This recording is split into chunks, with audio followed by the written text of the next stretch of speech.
This is Season 4 of Totally Useless Information with Nick and Roy.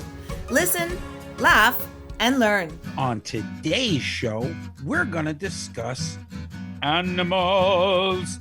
And we're also going to talk about vroom vroom, that's me, cars. Plus, we'll open up the mailbag again and news from around the world. Totally useless information. It's everything you never needed to know. Welcome to episode number 12. Animals, crazy animals. So, who knew? Researchers from Queen Mary University of London have found that goats have accents, and they change as they grow older and move into different groups. The findings contradict claims that most mammals' voices are entirely genetic.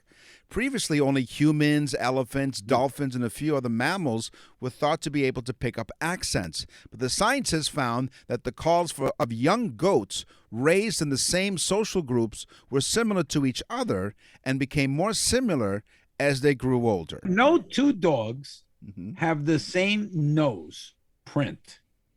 Their nose is very similar to our fingerprint. So technically, if you took the print of a dog's nose, no two dogs will have the same nose print.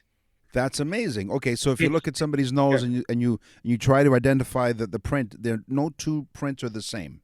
They literally have prints on their nose. It's not what you think. Up your nose with a rubber hose. Puffins use twigs to scratch their bodies. They surely have enough to be proud of with their beautiful beaks, but the seabirds also happen to be quite clever. According to a 2019 study published in the Proceedings of the National Academy of Sciences, or PNAS, Atlantic puffins in both Wales and Iceland were observed... Yeah, but what was that, penis? No, Wait a second, it's PNAS. called No, penis? PNAS. Penis? Proceedings of the National Academy of Sciences. They observed... Penis. PNAS. PNAS. It's an acronym for the Proceedings of the National Academy of Sciences.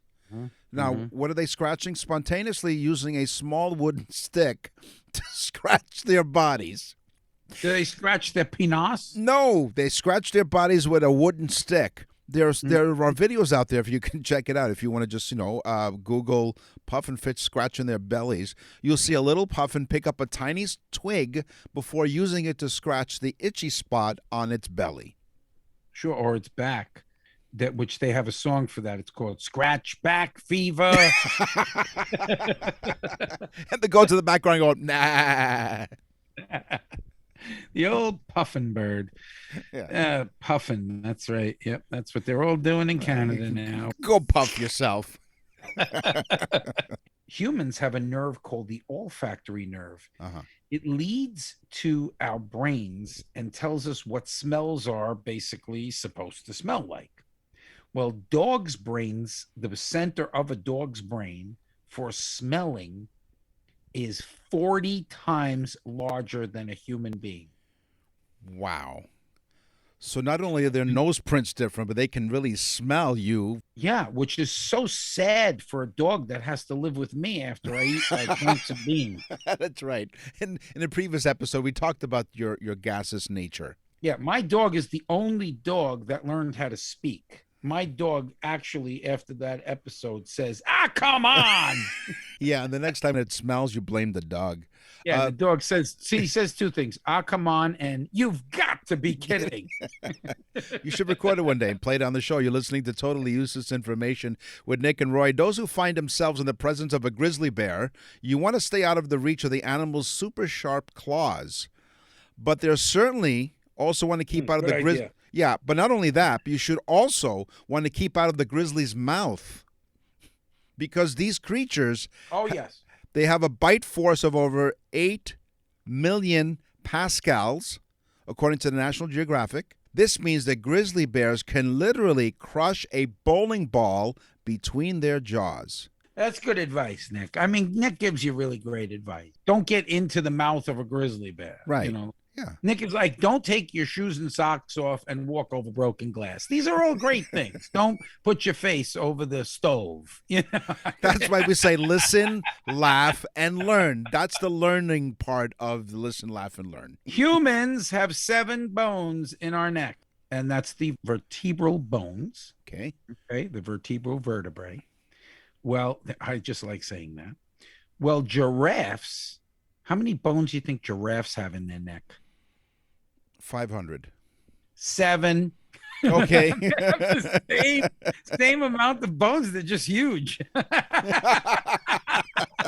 Wow. Okay. It's kind of like how guys look at me when we're in like one of those gym showers. All right. I'm like, hey, same structure. It's just huge. Elephants and humans have similar self-soothing techniques. Elephant calves will suck their trunks to comfort themselves. The babies do it for the same reason that humans do. It mimics the action of suckling their mothers.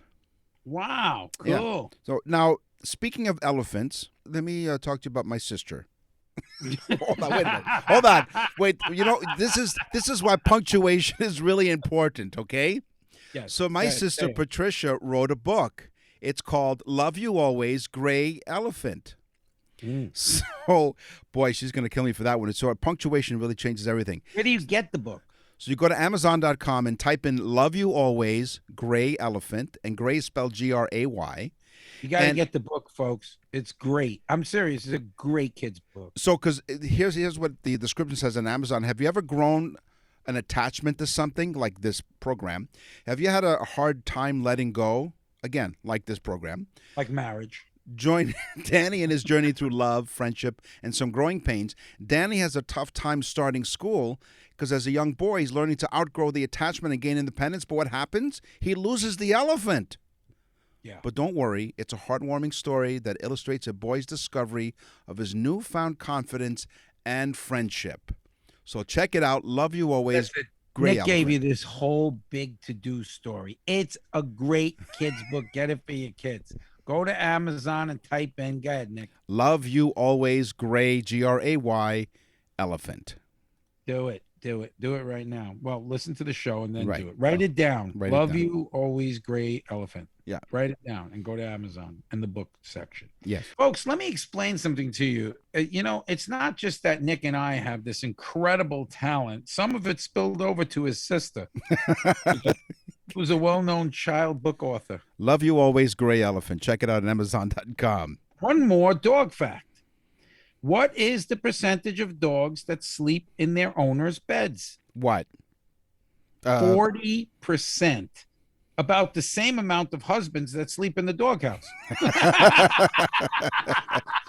My doghouse is fully furnished at this point, including central air conditioning. You're listening to Totally Useless Information with Nick and Roy. This is totally useless vehicle information with Nick, Meet, and Roy. Vroom, vroom. Fasten your seatbelts. Fasten your seatbelts. I'm Meet. And he's listen, got to tell everybody, nickandroy.com. This was a record-breaking nickandroy.com. It's that simple. This was a record-breaking week for our website because we do the Sirius XM show and we do so many different things. We're all over the place. But record-breaking nickandroy.com. Go on the website. You'll understand why people do 70-something shows there. It's all free. Everything's free. Yep. And the information that you would normally pay, I don't know, $30,000, $40,000, $50,000 to a college for, we give you for nothing. That's right. It's TUIU, Totally Useless Information University. So let's get back to cars. Yes. In South Africa, you could buy a BMW complete with flamethrowers. Okay. Oh, yes. Yeah. You need those. In 1998, a South African inventor, in conjunction with BMW, designed a novel method of avoiding carjackings. Mm-hmm. Which was a big problem in the country, named the Blaster. It came as a response to a wave of increasingly violent carjackings which plagued the country and left many people dead. Serious problem. Operated via foot pedal, drivers confronted by armed robbers can simply slam on the pedal and douse the assailants with plumes of flame several feet long. Yeah, it's just a very humane way of getting people. South African law permits you to use the force as self-defense. It's perfectly legal, and it was only taken off the market in 2001. It was withdrawn to the fact that it was too pricey. Yeah, that's the reason, to be deemed profitable. It's too pricey. We're really upset because it's just one of those options. It's like air conditioning, it's a bit pricey. Air conditioning, power locks, power brakes, and flamethrowers. This one's a great model. It's loaded. It's got everything, including the vehicular flamethrowers. Maybe that's where the term Hot Wheels came from. Exactly. Having a problem with the wife? No problem at all. Hit this button right over here. It's a marriage. In fact, we actually put one of the nozzles under her seat. Well, you always said she had a hot ass. Yeah, it's automatic hot ass button. You're listening to Totally Useless Information with Nick and Roy. Yes. One of the most expensive cars ever made, and it's an antique car.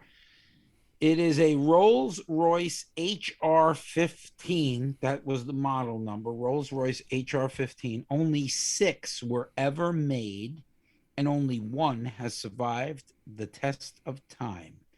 Its value when it's sold to a private collector is $35 million. Wow. I'll take 2. Does it come with a flamethrower? You can't get 2. Oh. There's only 1, and there's flames probably out the back because there were no emissions. Right. Not that there were admission to the emissions. Years ago, when Volkswagen had these problems with emissions, so the headline was emission, omission, admission. Hong Kong has the most number of Rolls-Royce cars per capita in the world. It was a British colony in the early decades, and most of the British officers, as well as businessmen, had a Rolls-Royce of their own because it was considered the ultimate status symbol. Oh. Do you know the name Royce, R-O-Y-C-E, means son of Roy? In 1940, the first four-wheel drive car was created by the U.S. military. The United States military needed a four-wheel drive vehicle for small little thing that could get people around. It was made by a company called Willys, and it was called the Jeep. Jeep. There you go, Willys. You got the Willys when you go into a Jeep. 1940 attack. And by the way, if you bought the African model, it had flamethrowers. No extra charge. No charge. Are you kidding me? You're down in Africa and they're like, you want to buy my used car? And he's like, look, I want to buy it, man, but your car, it doesn't have flamethrowers. I'm sorry, I can't buy it. Sorry. Not what I was looking for. The modern cruise control, we've all used cruise control from time to time, also known as a speedostat or tempomat, was invented in 1948 by a blind... I'm so glad they called it cruise control and not those other two things. No, exactly. It was invented by a blind man, mechanical engineer Ralph Teeter. His idea was ostensibly born out of the frustration of riding in a car driven by his lawyer, who kept speeding up and slowing down as he talked. So it was a blind man who invented the cruise control. I think it was the same guy, Teeter, who invented the flamethrowers to get people out of the way while the blind people were driving the cars with the cruise control. The most accident-prone car in the world is a Ferrari 458 Spider. Now, listen, I have driven... As a gift for my birthday, my wife got me a Ferrari 458 Spider. Nice. It is crazy. It is 700 and some odd horsepower. It's insane. The car is dangerous. And I would assume from driving it that, yes, very easily could be the most accident-prone car. But what do you think is the least accident-prone vehicle on the market? It is a Ford F-150 Super Crew Cab. Oh, okay. Yeah, because, I mean, let's be honest. You're driving in a big F-150 Crew Cab. They probably don't report the accidents because it just destroys whatever it hits and it just keeps going. And hit by a flamethrower. By the way, my chair is making noises. Listen, Do you hear that? Yeah, it's your chair. Yeah, sure. That is my chair, That's and not your not chair. the leftover remnants of the garbanzo beans that I had Yeah. in my hummus. Listen, You can buy the I garbanzo. swear, it's my Yeah. chair. It They- is my chair. yeah. Although I can fart on demand, but go on. FOD. I can FOD. I dare you. The car that sold more than 1 million units in 1 year, a record that still stands to this day, is the 1965 Chevrolet Impala. 1 million units in 1 year. Wow, that's cool. That was a great car. Yeah. 65 Impala. I wish I had one right now. Do you know what a Bugatti Veyron is? A Bugatti Veyron is one of the most expensive cars in the world. It is a 1,000 horsepower, 0 to 60 in 2 seconds. And the top speed of a Bugatti Veyron is 253 miles per hour. Oh. This car is so cool and so sexy that women leave their clothes in it, even if they're not taking them off. So you could do laundry at the same time. I got it. It's wonderful. No, I mean, this Bugatti Veyron. Look it up, folks. Go on, get an image of a Bugatti Veyron. Just sick. They are now the fastest police car in the world. Yes, Dubai in the Middle East. They thought it was necessary to purchase 14 of them for probably, I don't know, $800 to $1 million each. 14 of them for their police force. So if you're in Dubai, and even if you're in like a Ferrari that's very dangerous and gets in a lot of accidents, don't say, let's just outrun the cops, because you're not going to do No, it. not at all. That's right. You learn lots here. That's right. Listen, laugh, and learn. You learn lots what to do, what not to do. As you're listening to Totally Useless Information with Nick and Roy. And now for something completely useless. The human heart is so strong that our heart's contractions create enough pressure to squirt blood 30 feet. According to the website MonkMed, think of it like a super soaker coming right out of your chest, okay? So again, the human heart is so strong that the heart's contractions can create enough pressure to squirt blood 30 feet across the room. Now, Nick and I, Nick worked at my family's restaurant, and one of the chefs swung a cleaver, missed the object he was going to hit, and hit his wrist with the cleaver and severed an artery, and the blood shot all the way to the ceiling. And I remember watching it, and it had to be like 8 feet to the ceiling, at least, maybe 10. Yeah. And it just hit the ceiling, the blood. Wow. And I was like, whoa, whoa, not good. Yeah. Whatever you do, stay away from the tomato sauce.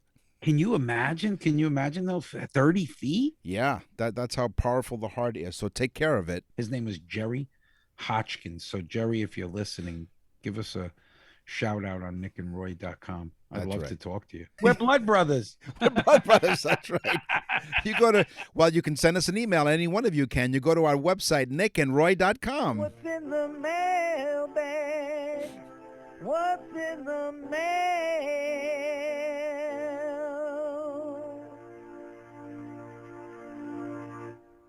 I'll tell you what's in the mail. It's become so cool to read our mailbag. Yes. We have listeners from all over the world, and it's just it's amazing that we're communicating with people in Japan, Indonesia, Canada, United States, Mexico, Brazil. I mean, it's nuts. Australia. We speak to so many different people. Thank you so much for listening.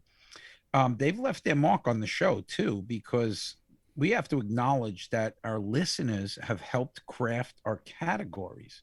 Mhm. So Patty V from Thomasville, Georgia, she wrote to us and said that gardening and planting, and then Nick was discussing doing a thing on gardening and planting. And we were like, oh my God, because Nick had brought it up, and I said, that I don't know. What do you think? Gardening and planting. And then I understand that Nick doesn't know what a Ford Pinto is. So we give shout outs to these people. And even though Nick did really come up with the gardening section. Mhm. Patty V, you were right there in the same week when he brought it up. So Thomasville, Georgia, Patty V, thank you so much for giving us interesting categories. And it really is a very interesting category, more than I thought. Well, Patty, I guess there's really not much of a nightlife in Thomasville, Georgia, because you're emailing us, but thank you anyway. That's great. Also, I got to do a shout out to a guy. His name is Marshall. Marshall is from Virginia. I met him in Spring Hill, Florida, a place called Mary's Fish Camp, and he listens to the show. And so I'm going to give him a shout out because he's a really cool guy. Went to a place called Mary's Fish Camp. This guy helped us out because he's a really expert fisherman. And he helped us out with what to put on and what rigs to use and so on and so forth. He was just so nice helping my wife out. Maybe he thought she was cute. I don't know. But anyway, Marshall from Virginia, he said to me, quote unquote, the first time I said one thing to him, he knew I was good people. And I'm going to say he's a good person. Marshall from Virginia, thank you so much. And I hope you're listening right now because I think you are. So all you have to do is go to our website, nickandroy.com, and click on Connect Us, nickandroy.com. What's in the mail? Well, we've come to that part of the show, the beloved segment. It's time for the news. And now, from around the corner and around the world, this is TUI News. In August of 2017, a kitchen worker at a Texas juvenile detention center noticed a strange delivery, 375 kilograms of beef fajitas.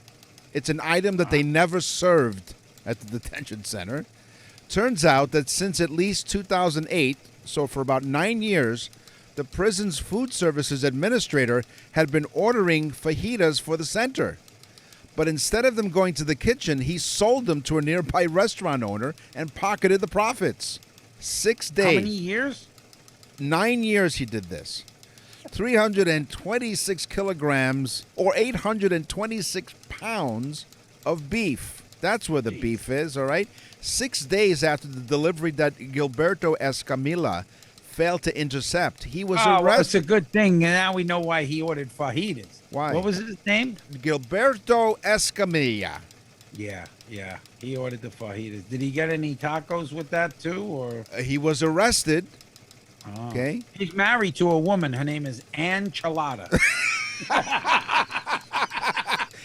He was arrested, swiftly ending a decade-long $1.2 million crime.